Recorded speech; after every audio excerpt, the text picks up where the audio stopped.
Hey, it's Doris with Aldi Books. You're going to have to trust me on that as I do not feel like flipping the camera around today, but I thought I would finally get around to sharing the much promised bullet journal with you, the New Year updates. So, diving right in, here is January 2020. I always start a new month with a simple design just to give myself some breathing room from the month before. So that's January. Here is February. Most of my images are trimmed from Flow magazines. I haven't bought a new Flow magazine in years, probably 2, if not 3. I could check, but I'm not going to. Ooh, Memento Moriathon. But yeah, just so much great material. And, then washi tape and stickers, the stickers that Adam loves so very much. Okay, so anyway, opening page, then moving on to the calendar of events. These are always things that are happening that I have to do in my life on this calendar page. And over here, I always put upcoming events, forward planning for the next month. So here we are in February, ready to go with a new month. Then BookTube. This is the calendar format again. I mess with bullet journals for, I don't know, I could count that too, but 4 or 5 years now.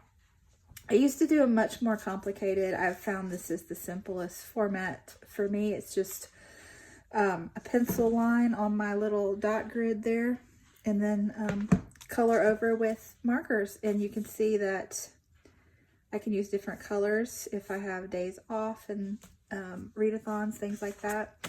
So I do the same one for BookTube. There is February.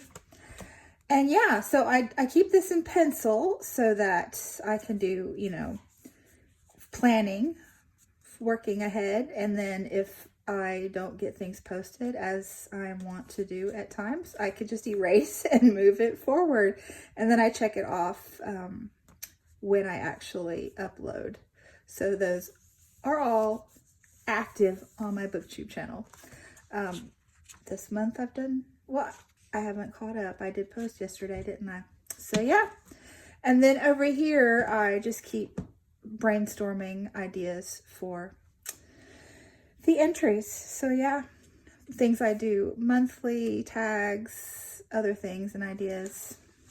Yep, it works. Ooh, that's going to be fun. One of these days. Okay, and then recently I've started incorporating another spread just for reading plans. So the new rule is, I'm going to say it correctly today, no stumbles. I can only buy less than what I read the month before. Now, is that so hard? I don't think so. So I read 22 books in December. So the 22 is in red because that's the danger zone, right? I'm supposed to buy less than I read. So I did well. I only bought 18 books. I didn't even buy them all. Couple were gifts. How nice. So I met that challenge, if you will, last month. It's going to be a little more tricky in February because I only read 16 books in January and I've already purchased 11. So we'll see if I can stick to it. Okay, and then over here, I write down the books as I read them. Highlight in pink here, these are books written by women. And over here, purple is books that were less than 4 stars. And yellow is 5-star reads. So that's just my system. I don't really rate books, but I like to have a quick at a glance which books didn't do it for me and which books really did it for me. So there you go. Down at the bottom here, okay, 31 days in the month of January. Dream big, right? I start at the top with books as I read them off my TBR. The bottom, these are books that I read from the library and a couple of DNFs. So that's just how it works for me. This was South African reads. What else to tell you? My budget. So this is keeping track of how much I spent on books and how much I earned YouTube and other areas. You know, gift cards from Christmas, whatnot. And then this is my couponing money. So it's a little game I play. You know, I like these games. So I keep up with how much that I save with coupons. And last year, this was my book budget. This year, I'm trying to not use it for books, maybe use it for travel. And remember this when we get to the back of the book, the bullet journal soon, because I've found that I do better tracking things in the month I'm in. So I'm tracking, you know, money, books read, how I thought about them, things like that. And then you'll see this information being transcribed into the back in a more comprehensive way. One of my goals this year is to read more nonfiction and translated fiction. So I was making notes of that just for personal reasons to figure out how to incorporate it into my system. Upcoming buddy reads, I'm trying to just keep track of them month by month because I tend to forget. And so just a simple number behind indicates what month the buddy read is for. Several people, I mentioned that one of my goals is to read more authors from Central South America, the islands, Spain, what have you. And several people gave me some nice recommendations, which was lovely. I'm sad that there was only one woman in the recommendations thus far, so I need more female authors here, friends. And so we've already talked about my goals on the channel. I wrote them in here. And things that I, you know, tidying around the house that I have not done. So there you go. Did we miss anything in here? Here is the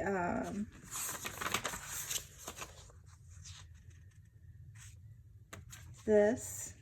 See? Ta-da. This is how it looks before it's filled in. And then yeah, and then here is the infamous Memento Moriathon bingo card. And yeah, so then that brings us to our weekly sections. So first week of January, I knew I would be busy at work. You know, you're always busy when you first go back. So here's our weeks all the way through to the weekend. And the blue are things at home, errands, and the gray is things to do at work. That was my system for that week. And you can see I did not do anything on the weekend that I bothered making myself do. And I always leave a notes section. Sometimes I use it, sometimes not. So then the third week, I transitioned to a more condensed version. So here's my just things that had to be done that day, regardless of whether it was work or home, just things that had to be done. And then a week-long running list for school and home. And then things I wanted to get read. So here's week 3, week 4. So yeah, reading plans up here. And this is usually like, you know, Monday, Tuesday, Wednesday, Thursday kind of thing. Friday, Saturday, Sunday, you know, a box for the days of the week. So yeah, so that's how my week to week, month to month goes. And then in the back, I keep some year-long trackers. So these are the themes for the year, for each month. I like just to keep up with that kind of thing. I'm a very themed reader, I think. And then this is my reads for the year. So January, I have read 16 books. The orange is fiction and the gray is nonfiction. The dots are for translated works and the squares are for books over 500 pages. So there you go. This was really fun last year. I like the way it turned out. So that was a great idea. And then this is new, and I am super excited about this one. I just printed a world map off the internet, free. I printed it 2 to a page so that it would reduce in size. It was just really easy to do that. And then I'm just coloring it in as I read books by authors from different countries. So far I have the United States, England, Germany, Greece, Botswana, and South Africa. I think that is not too shabby for 1 month's reading. And then behind here is blank. I will most likely just do stats at the end of the year on this. So that's a nice space for that. Balancing the books over here. So like I said, transposing the information from here to the back.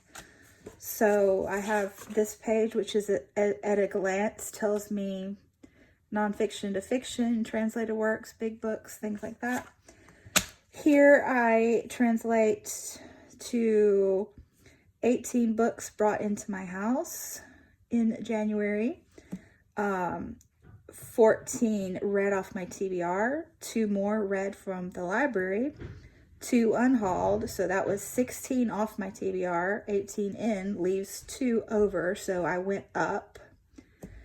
I started the year with 251 books unread, and now I have 253, which, you know, I said earlier that I reached my goal of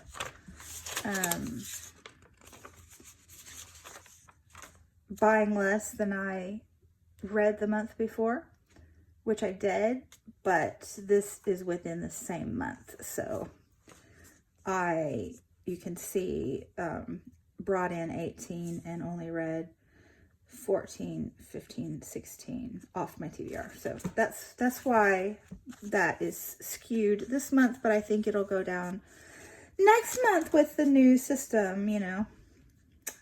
Here's hoping. And then, you know, keeping up with the finances. I always